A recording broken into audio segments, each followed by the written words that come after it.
From Pep coding and आज के video के अंदर मैं आपको बताने वाला हूँ जावा के अंदर जो दिस कीवर्ड होता है उसका सेकंड यूज केस। तो मैंने इससे पहले एक वीडियो बना रखी है जिसके अंदर मैंने इसका फर्स्ट यूज केस एक्सप्लेन किया था। तो आज सेकंड यूज केस की तरफ चलते हैं।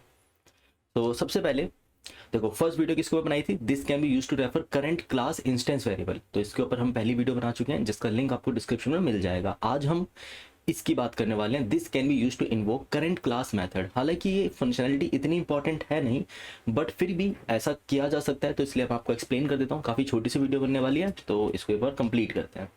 देखो, this can be use to invoke current class method, इसका मतलब क्या है, दिस का इस्तेमाल हम एक क्लास के मेथड को भी इन्वोक करने के लिए कर सकते हैं। ऐसा कब हो सकता है, मान लो कि मुझे ना इसके अंदर कुछ ऐसा करना है, जैसे मैं चाहता हूं कि जब मैं इस पर्टिकुलर ऑब्जेक्ट को बनाऊं ना, जैसे ऑब्जेक्ट क्रिएट होने के जस्ट बाद ये ऑब्जेक्ट प्रिंट भी हो जाए।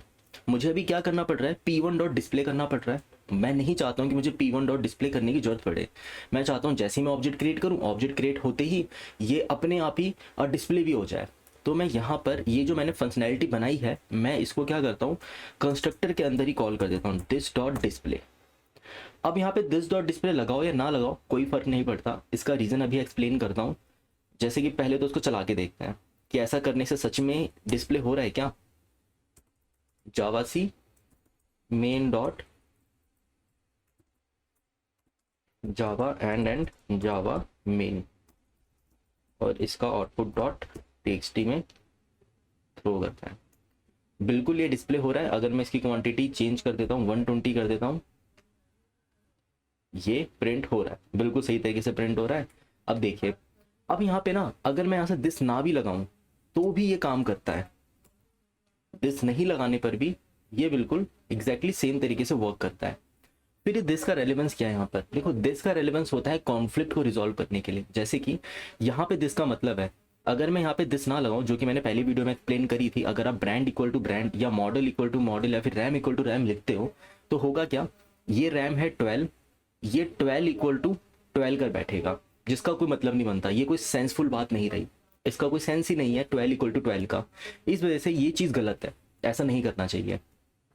तो आप यहाँ पे इस कॉन्फ्लिक्ट को रिजॉल्व करने के लिए क्या करते हो, स्पेसिफिकली दिस लगाते हो। अब दिस क्या होता है, एक एड्रेस होता है। ये भी मैंने पिछले वीडियो में एक्सप्लेन किया था कि जब आप कोई ऑब्जेक्ट बनाते हो तो वो किसी 4K नाम के एड्रेस पे बनता है, और P1 ये 4K होता है। यही 4K जो होता है ना, इसी को दिस कहते हैं।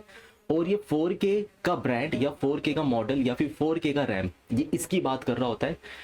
इसी वजह से जितने भी हम यहाँ पे वेरिएबल्स बनाते हैं, जैसे कि मैंने P2 नाम का ऑब्जेक्ट बनाया, तो P2 नाम का ऑब्जेक्ट समवेयर 5K नाम के एड्रेस पे बनेगा।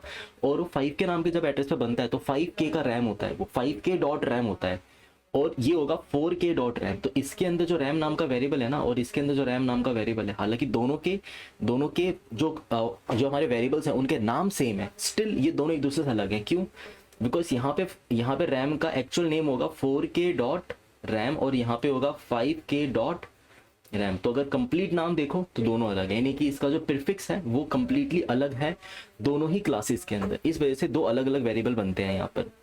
अब बात उठकर आती है कि यहाँ पर जब हम मेथड कॉल करते हैं तो दिस लगाना कंपलसरी है क्या, ऐसा नहीं है। दिस लगाना कंपलसरी नहीं है, क्योंकि आप एक जैसे दिखने वाले दो मेथड नहीं बना सकते हो। कंप्लीटली सेम दिखने वाले मेथड तो बना ही नहीं सकते हो, ये अलाउड ही नहीं है। तो इसमें कभी कॉन्फ्लिक्ट आ ही नहीं सकता। तो अगर आप दिस लगाओगे तो भी वर्क करेगा, नहीं लगाओगे तो भी वर्क करेगा। पर बेटर प्रैक्टिस ये होती है कि हमें दिस यूज़ करना चाहिए। जैसे कि एग्जांपल के लिए मैं एक और तरीके से इसको आपको करके दिखाता हूँ। मान लो मैं पब्लिक वॉइड ब्रांड करके एक फंक्शन बनाता हूँ, एंड जिसके अंदर मैं यहाँ पे क्या कर रहा हूँ, इस ब्रांड नाम के इस ब्रांड को कंप्लीटली प्रिंट करता हूँ। तो इसे कर लिया प्रिंट। फिर इसी तरीके से एक फंक्शन और बनाते हैं जिसके अंदर मॉडल प्रिंट करेंगे,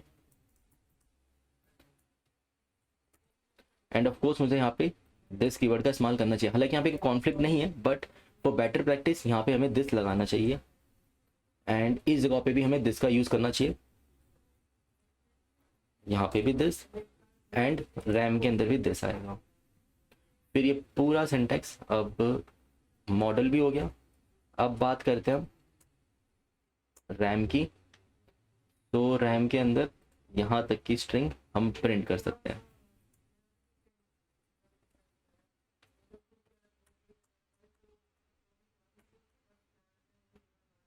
ठीक है, अब देखो यहाँ पे मैं एक और फंक्शन लिखता हूँ, पब्लिक वॉइड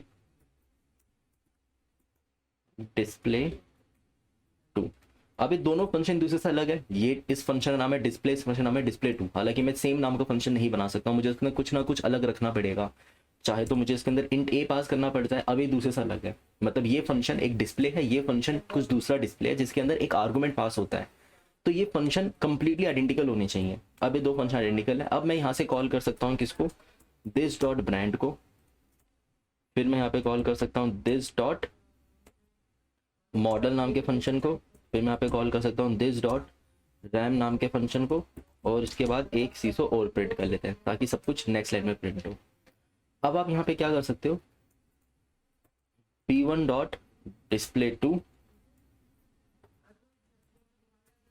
एंड फिर p1 और p2, ये दोनों वेरिएबल हमने यहाँ पे डिक्लेयर किया एंड इसको रन करके देखते हैं। तो यहाँ पर दोनों चीज़ें हमारी प्रिंट होगी। ये दो बार प्रिंट क्यों हो रहा है, क्योंकि जो हमारा कंस्ट्रक्टर है वो ऑटोमेटिकली आते ही डिस्प्ले को कॉल करता है। इसे कमेंट कर लेते हैं एंड अब रन करके देखते हैं। तो देखो दो बार डिस्प्ले प्रिंट हो गया, बिल्कुल सेम उसी ऑर्डर के अंदर। अगर मैं यहाँ से दिस हटा दूँ तो भी कोई फर्क नहीं पड़ने वाला, क्योंकि यहाँ पे ऐसा कोई कॉन्फ्लिक्ट अकर नहीं हो रहा है। यानी कि जब मेरा कंपाइलर यहाँ पे ब्रांड को ढूंढने के लिए जाता है तो उसे ब्रांड नाम का फंक्शन यहाँ पे दिखता है, वो देख पाता है कि यहाँ पे ब्रांड नाम का फंक्शन पहले से ही एग्जिस्ट करता है, मॉडल नाम का फंक्शन पहले से ही एग्जिस्ट करता है, तो यहाँ पे कोई कॉन्फ्लिक्ट नहीं आ रहा। तो इसलिए यहाँ पे दिस का यूज़ करना इतना कोई रेलिवेंट नहीं रहता, but for a better practice हमें दिस को यूज़ करना चाहिए।